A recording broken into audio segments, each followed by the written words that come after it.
So, ang rating ko sa food, 5 out of 10.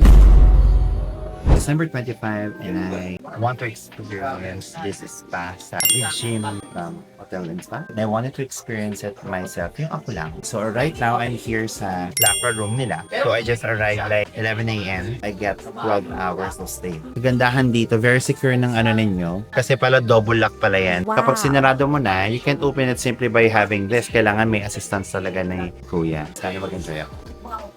Very accommodating ng reception. Swerte ko wala masyadong tao. Yan ang reception nila. Yeah, very, very decent. At saka ang gaganda rin ng mga receptionist. Kasi nasa harap nila. My locker number is 628 po. Sa lalaki po sana. Bigyan mo na lang ako ng guwapo.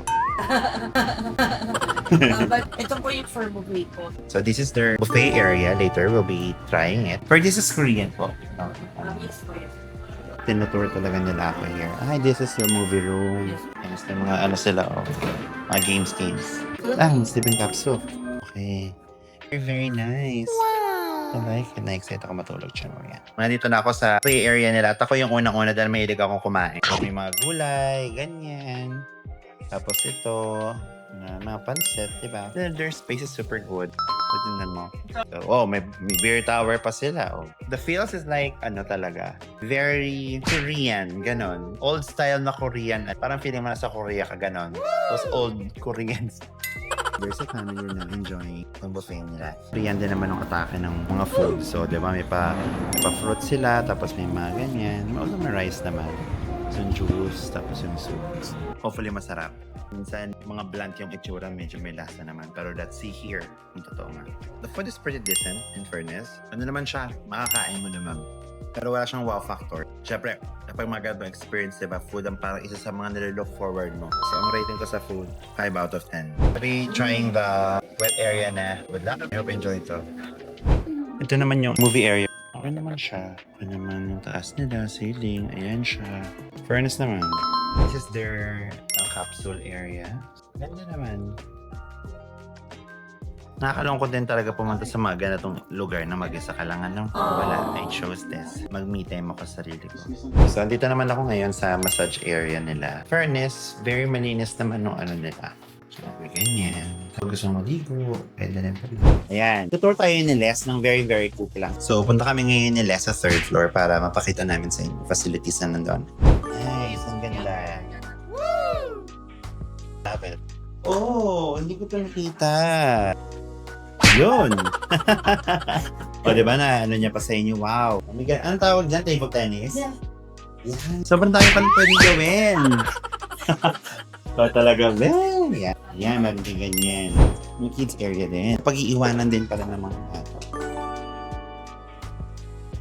Let's go for fourth. Let's see. Mapakita din namin sa inyo ngayon, okay? May bar. May inuman pala.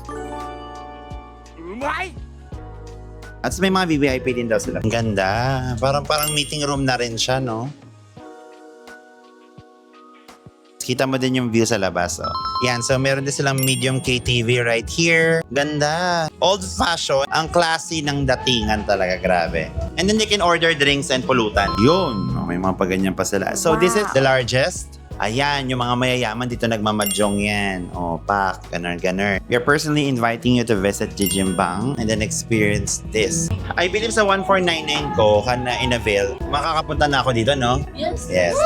Tayo ngayon sa reception area. Sir, kamusta? Hello po.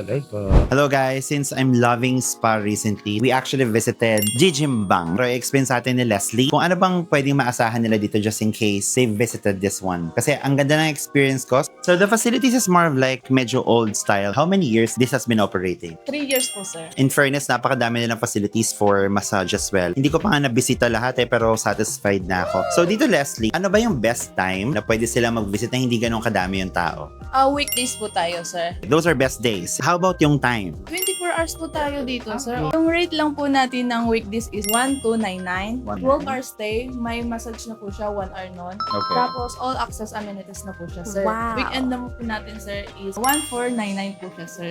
And same lang po siya, sir. All access amenities naman po siya, sir. And then, 12 hours stay po siya. Diba? Ang mura lang actually. At saka yung datingan sa loob, ang class. Tsaka yung mga audiences na pumupunta dito, hindi po show. Based on napansin ko, more on professionals na pumupunta rito. dito. Yes, Ano yung address nyo pala dito sa Jijimbang? 643 Remedios, Manila, Malate po, sir. And dito sa Jijimbang, notice ko talaga, yung accommodation nila very warm. Katulad ko, beginner ako. Galing ako sa mataas na pa-experience. Sinaray ko yung, ano ko yung experience sa nasa middle. And I can say na nasa 7 out of 10 siya. May mga for improvement, pero overall experience, sobrang ganda. Hello guys! Sali na po kayo dito sa Jijimbang Hotel and assist po namin kayo dito ng maayos at affordable lang po siya. Yan ang pipray talaga ng mga receptionist dito, guys. So again, my name is Lloyd. This is Lex. Good luck. Bye-bye!